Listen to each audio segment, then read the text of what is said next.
The wind howled through the trees as Jack walked along the rocky trail. He was a young human explorer, traveling alone through the alien world of Zirana. The jungle was thick, the sky red, and the air heavy with heat. But Jack had seen worse on other planets. He wasn't afraid of wild animals or strange plants. What stopped him this time was a sound, a scream, high, panicked, and small. It came from the river, fast, loud, and deadly. He rushed forward, pushing aside branches and thorns, and then he saw her.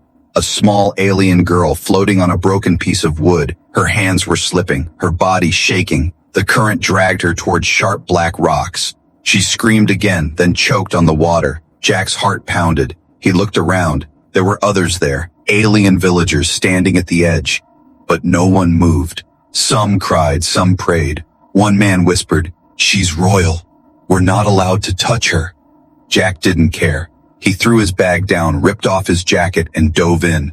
The river was freezing and wild. The current pulled at his legs, trying to drag him under, but he kept going, swimming hard toward the girl.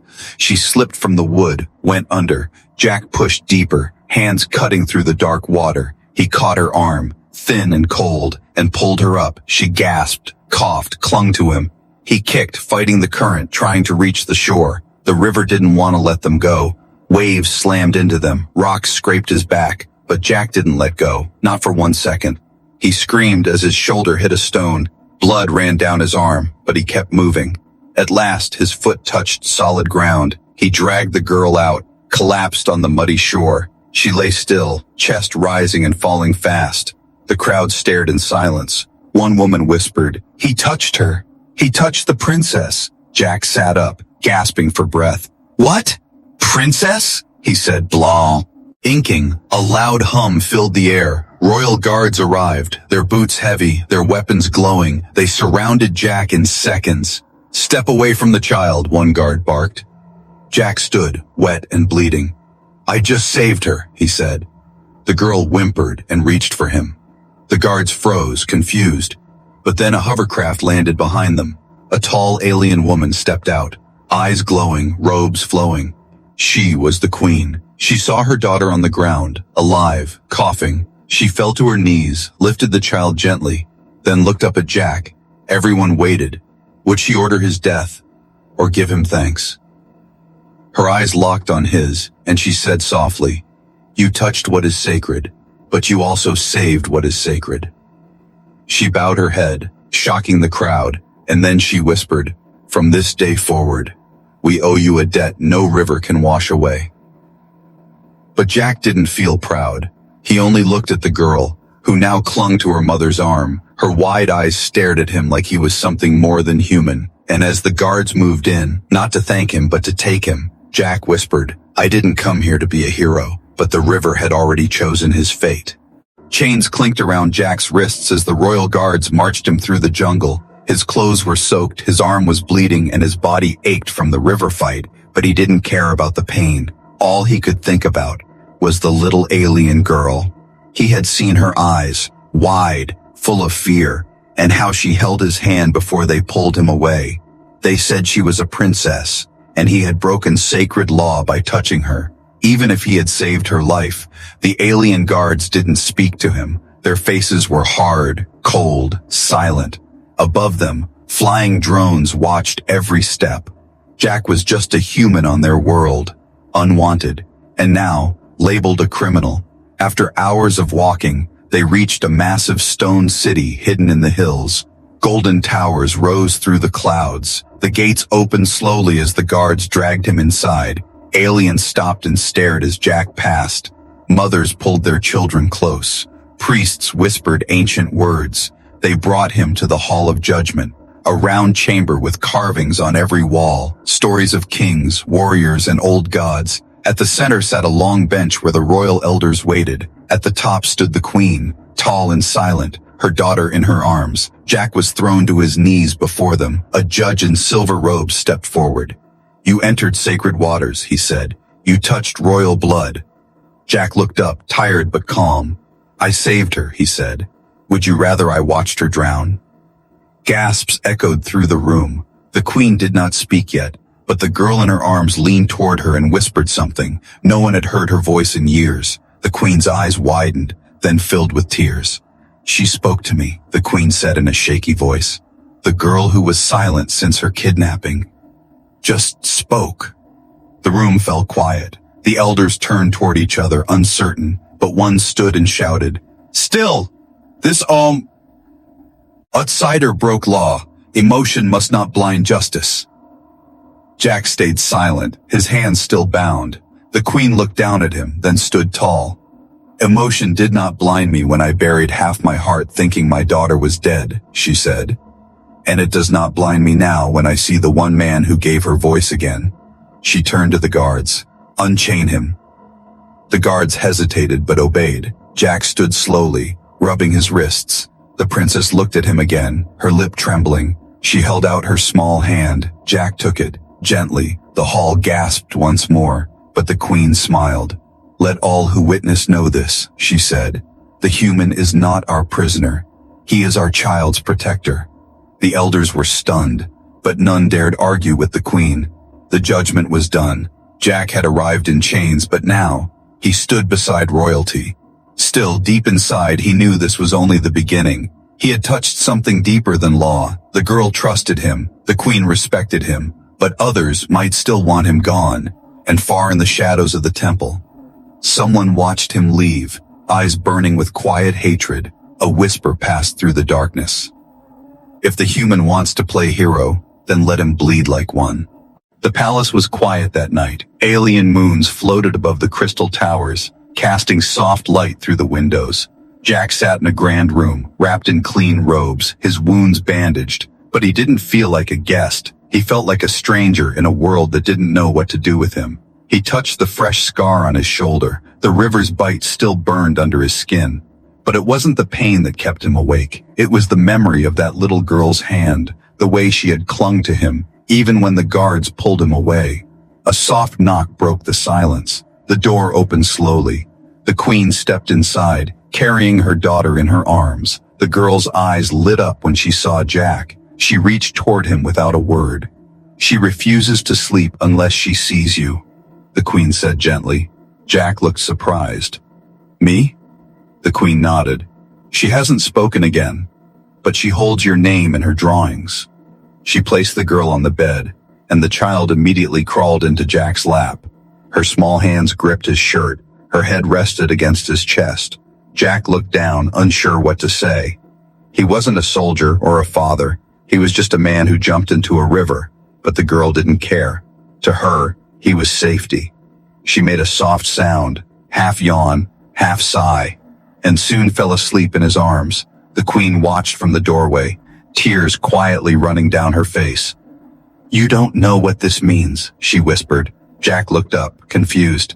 "She was silent for years, locked in darkness, broken by fear," the queen continued. "But now she follows you with her eyes, like you are her son." Jack didn't know what to say. He only held the girl closer, feeling her heartbeat slow as she slept. The queen turned to leave, but paused. "She hasn't told us what happened to her," she said, "but maybe she will tell you." Then she left, leaving Jack alone with the girl. Later that night, he found a small drawing beside the bed, rough, made with shaky hands. It showed a stick figure in blue saving a smaller figure from waves. Beside it, the alien word Shina was written in messy letters. Jack didn't understand the word, but when he asked the servant the next morning, she gasped. "That means savior," she whispered, staring at the drawing. The news spread fast. The servants began bowing slightly when Jack passed. Some left small gifts at his door, candles, ribbons, flowers. The temple bell rang once in his name, something done only for heroes. Jack felt strange. He didn't want fame, he just wanted the girl to be okay. But in the city's eyes, he was no longer just a traveler, he was the Shina. Still, something didn't feel right. At breakfast, one of the guards avoided eye contact. A priest gave him a gift but looked nervous. Jack noticed shadows watching him from balconies. Not everyone believed in the queen's blessing, and that night, when he tucked the girl into bed, she suddenly grabbed his wrist tight and looked into his eyes. Her lips moved and she whispered just one word. "Hide." Jack froze. "What?" he asked gently, but she had already curled under the blanket again, silent. Outside, in the garden's darkness, a cloaked figure climbed over the stone wall, blade in hand, breath steady. The girl had seen something Jack had not, and the danger was already inside. The palace guards stood tall outside Jack's room, but they didn't know a shadow had already slipped past them. The cloaked figure moved through the hall like smoke, silent and fast. He held a narrow blade dipped in something black, poison from the jungle beasts. One scratch was enough to kill. Inside, Jack sat beside the sleeping alien girl. Her head rested on his lap, her breathing calm, but her last words still echoed in his mind. Hide. He stared at the window, his gut tight. Why had she said that? Was it just a dream, or had she felt something coming? Jack stood slowly and looked around. Everything seemed normal, but something was wrong. The air felt heavy, too quiet. Then he heard it, a soft click, like a foot on stone. Then, silence again. He moved toward the sound, every step careful. Suddenly, a figure leapt from the curtain, blade flashing. Jack barely blocked the strike with his arm. Pain exploded through him, the knife cut deep, but he tackled the attacker to the ground. They rolled across the room, crashing into a table. The girl screamed, a short, sharp cry, and dove under the bed. Jack punched the masked figure hard, knocking the blade away, but the attacker hissed and kicked him off. The poison on the blade had already started to burn his skin. Just then, the door burst open. The queen and 2 guards rushed in. The assassin jumped to the window, threw down a smoke bomb, and vanished into the night. The queen ran to Jack, eyes wide with shock. Blood covered his sleeve, his skin pale. The guards chased after the shadow, but the queen stayed. She knelt beside Jack, her voice shaking. You've been poisoned. The girl crawled from under the bed and grabbed Jack's hand. She didn't cry this time. She just stared at him as if begging him not to leave. The palace healer was called. Rushing in with glowing tools, he injected something into Jack's arm and began draining the poison. It's spreading fast, he said. But he's strong. He might survive. The queen sat beside Jack all night. She held his other hand, her voice low. You saved her again, she said, not just from the river, but from something darker. As the sun rose, Jack opened his eyes slowly, his vision blurry, but he saw the queen, the girl, and a small crowd kneeling at his bedside. Priests whispered blessings. Guards stood like statues, silent but shaken. That morning, the queen made an announcement to the entire city. There was an attempt on the life of our daughter's protector, she said. He is no longer just our guest. She turned to the sky cameras, letting the galaxy hear her next words. He is now under royal protection, and anyone who harms him will answer to me. But deep inside the temple, an old man in dark robes slammed his fist against the wall. The queen bows to a human, he spat. Our blood is weak. Behind him stood others, angry, silent, loyal to old laws, not to mercy. The prophecy must not come true, one whispered. Kill the girl if we must, but remove the human first. Back in the palace, Jack still held the child's hand. He didn't know the storm coming, but the girl did. And when she looked up at the queen, she whispered, they're still watching, from the river. Jack woke in a quiet room filled with the smell of herbs and light from the twin suns. His arm was wrapped tight, his skin pale, but he was alive. The healer sat nearby, eyes wide with surprise. You should be unconscious, the old healer said. That poison was made to silence warriors. Jack sat up slowly, dizzy.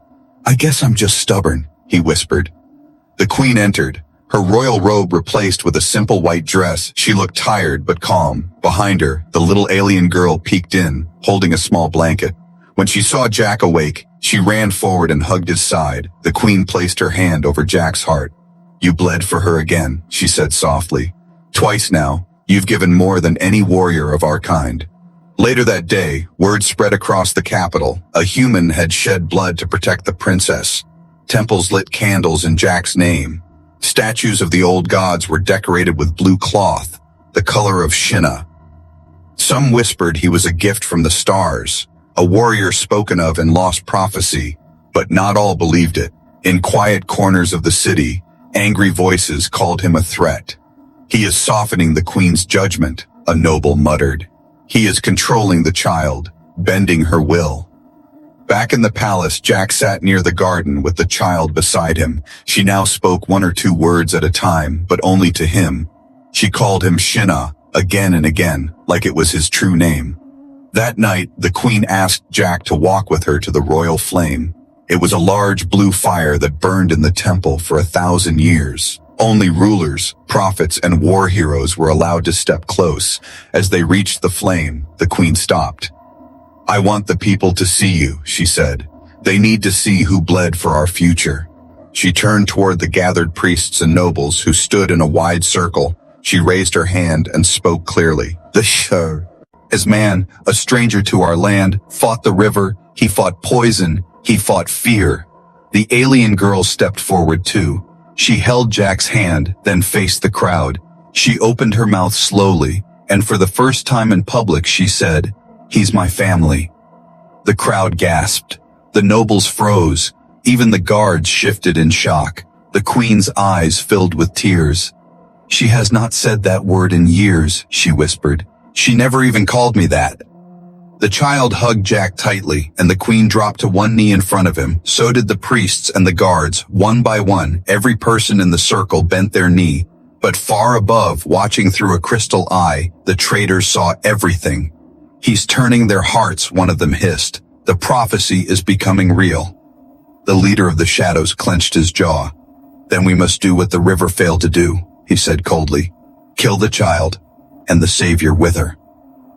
Back in the palace, Jack felt a sudden chill in the air. He looked at the girl, now sleeping safely in his arms, and whispered, "Whatever comes next, I'll bleed again if I have to." The palace bell rang 13 times before dawn. That had not happened in 100 years. It was the signal for a star trial. A public court only held when betrayal came from inside the royal bloodline. The queen stood tall on the high balcony, her daughter beside her, silent but calm. Jack stood just behind them, arms still wrapped, face sharp with quiet strength. Below them, thousands of aliens gathered in the circle of judgment. Guards dragged out 6 robed figures in chains, nobles, generals, even a priest. These were the traitors who had ordered the princess thrown into the river and sent the assassin into her chamber. Gasps filled the crowd when the queen named them. These were not common criminals. They were the pillars of the kingdom, trusted for years. One elder shouted, "We did what the ancient code demands." Her blood was weak, her silence proof of impurity. The crowd stirred in confusion and fear, but the queen raised her hand. "My daughter is not weak," she said. "She lived." The traitors turned to Jack. "This human made her speak, made her soft," one hissed, another spat. "He poisons your judgment, my queen." The queen did not reply. Instead, she looked at Jack and asked, "What do you think we should do with them?" Jack blinked, caught off guard. "Me?" he asked. "You bled for my child more than any of these ever did," she said. "Today, I name you speaker of the trial."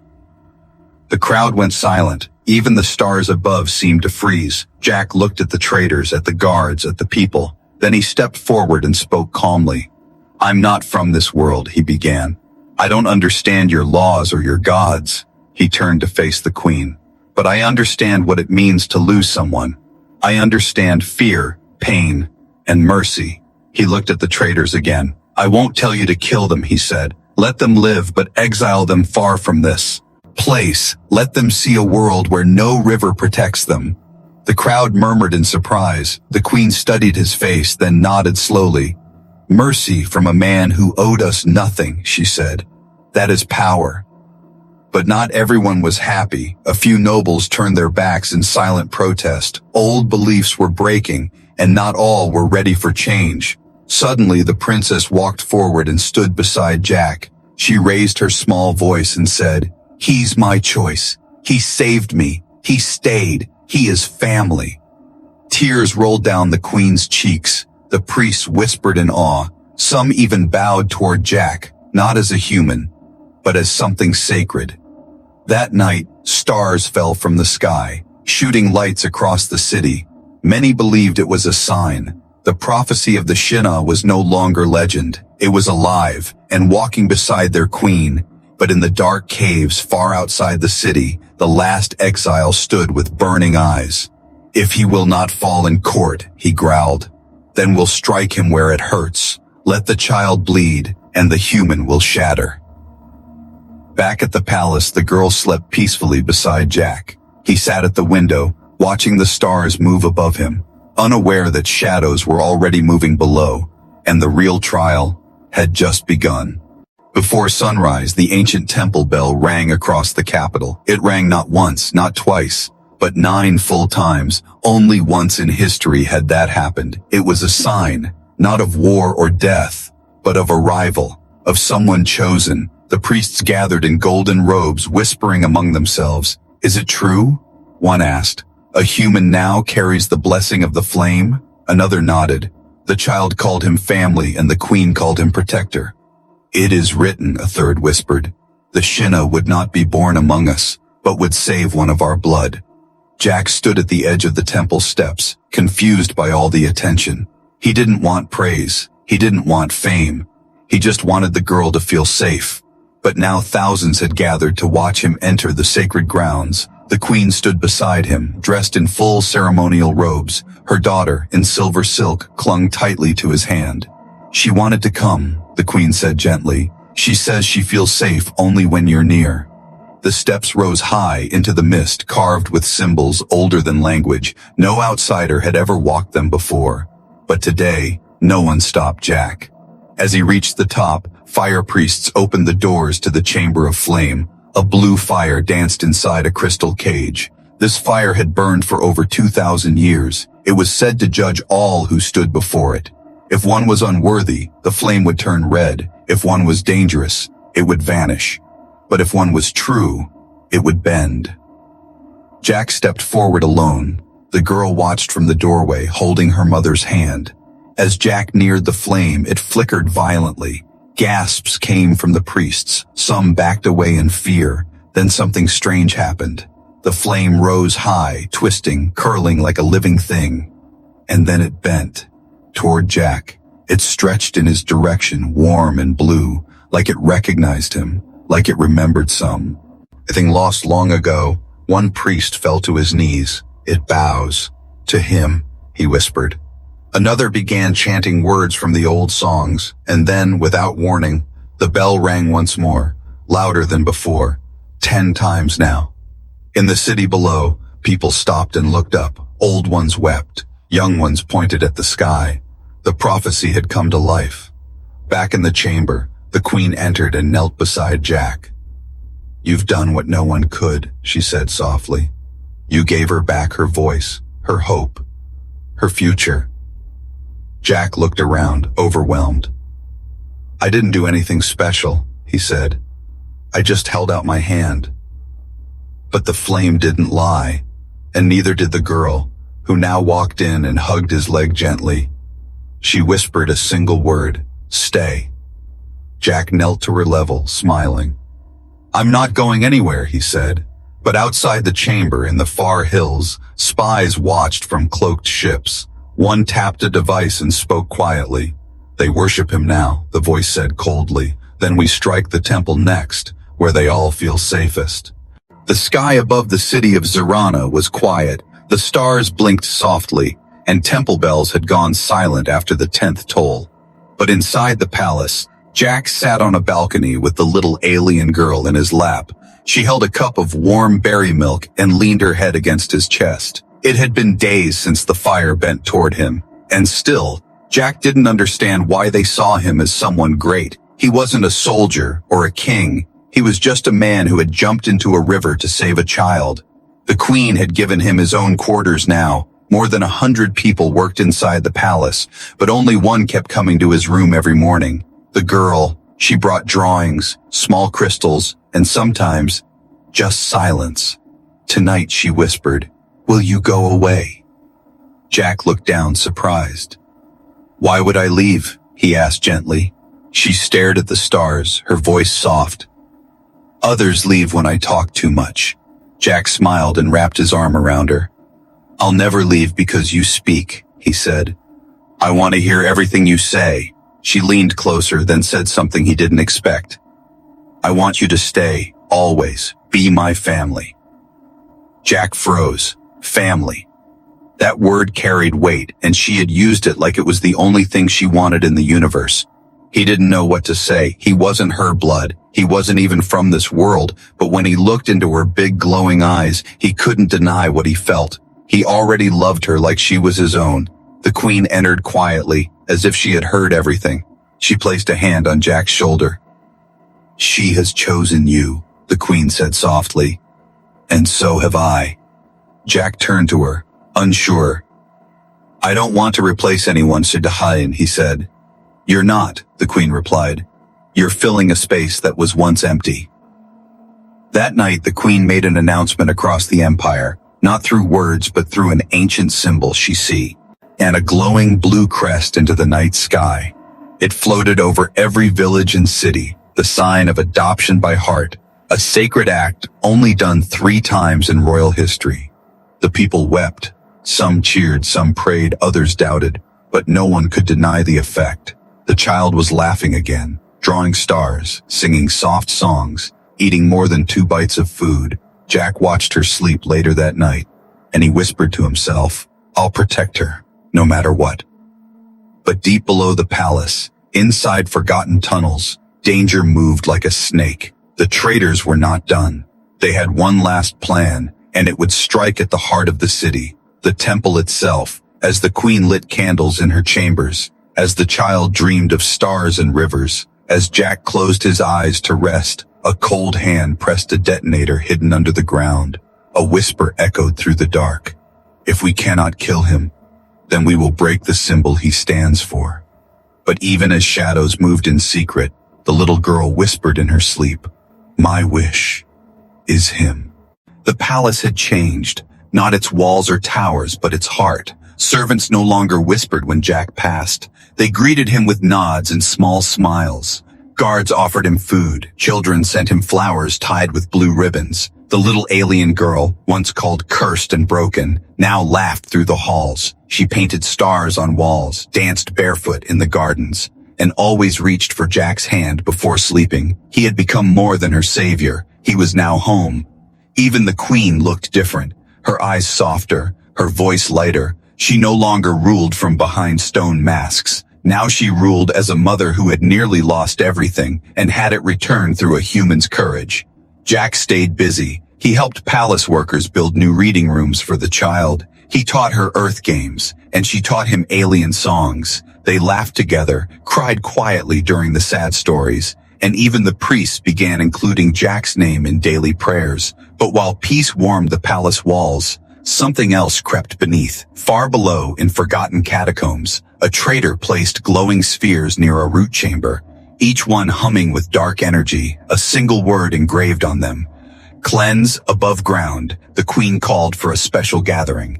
It was to honor Jack publicly, an event seen across 10 cities. Banners of blue and silver hung from every spire. A new statue was to be unveiled, not of the queen nor the king, but of Jack.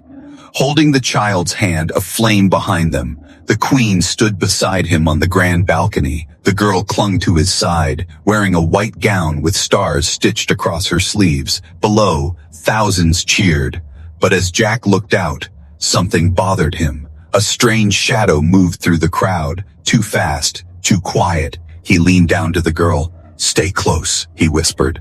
She nodded, sensing the tension in his voice. Suddenly, a loud tahu. Remorse shook the palace. The ground rumbled. The sky turned dark for a moment. Then, boom! A blast erupted from under the eastern tower, sending stone into the sky. Screams filled the air. Guards rushed forward. The queen pushed her daughter behind Jack. Smoke poured from the side of the palace. But the worst part wasn't the explosion. It was what came after. Dozens of cloaked figures rushed in through the smoke. Traitors with knives and stunners. They weren't just here to kill. They were here to take her. Jack moved without thinking. He grabbed the girl and pulled her behind a broken pillar. Guards fought all around him, metal clashing, people shouting. A blade came toward them. Jack blocked it with his bare arm, screaming. But he didn't let go. Not for 1 second. The queen fought too, a blade in her hand, but there were too many. And then, just as one traitor reached for the child, a massive golden bell crashed from the ceiling, crushing the attacker. A priest had cut the ropes, giving his life to save hers. The crowd began pushing back. Guards surrounded the Queen and Jack, and slowly, the attackers were forced to retreat, breathing hard, bleeding. Jack looked down at the girl in his arms. She was shaking but alive. The Queen knelt beside them, her hands trembling. "Are you all right?" she whispered. The girl looked at Jack, eyes wide with tears. She nodded slowly and whispered, "As long as he's here, I'm never afraid." 1 year had passed since the day Jack dove into the raging river, since the day a little alien girl clung to life and found safety in his arms, since the day a stranger became family. Now the city of Zirana prepared for a new ceremony, not one of war, not one of mourning, but of remembrance. The river that had once nearly taken her life now ran calmly under the morning sun. The same black rocks that had tried to swallow her now shimmered with golden cloth. Every step leading to the water was covered in flowers, and a statue stood tall at the center. Carved from crystal and stone, it showed a man, arms outstretched, pulling a child from the waves. The base of the statue read, "He heard the cry, he answered the river, and it remembered his name." Jack stood silently beside the monument, his hand held by the girl, who now walked with pride in her step and stars in her eyes. She was no longer silent. She laughed, told stories, and sometimes even scolded Jack when he forgot breakfast. The Queen stood nearby, her eyes soft, her crown lighter than ever before. The fire priests, nobles, and citizens had all gathered to honor this moment. Not just the day she was saved, but the day they were changed. Jack stepped forward when the temple bell rang once. He looked out at the crowd and then at the girl. She nodded, gently pushing him ahead. He spoke slowly, in simple words. "I didn't know her. I didn't know your laws or your rules." He looked at the river, its gentle waves glistening. "But I saw someone drowning, and I couldn't look away." The crowd listened in silence. "I didn't come here to be called a hero," he continued. "I just wanted to help, and somehow, you all helped me too." He looked at the Queen. "You gave me a place to stand, a reason to stay." Then he turned back to the girl. "You gave me something I didn't even know I was missing." She smiled, her eyes glassy, and whispered, "Family." At that word, the bell rang again. Without anyone touching it, a sudden wind swept through the trees. The river rose just slightly, and the statue shimmered brighter. The old priest gasped. "The river remembers him," he said, falling to his knees. The prophecy wasn't just about a man, it was about the change he would bring. And change had come. Humans and aliens now trained together in the capital. Trade had opened between worlds that once feared each other, and above all, the royal bloodline had chosen a new protector, not born of blood, but of heart. Later that night, Jack stood on the same riverbank where it all began. The girl stood beside him, her hand in his. She looked up and asked, "Would you save me again?" Jack smiled. "Every time," he said. She grinned and whispered, "Then I'm never afraid of the water." The stars above shimmered like soft lanterns, and the river below whispered a name not in any book, but carried by every wave that passed the rocks. Jack, the one who answered, the one the river could not drown, the one it would never forget.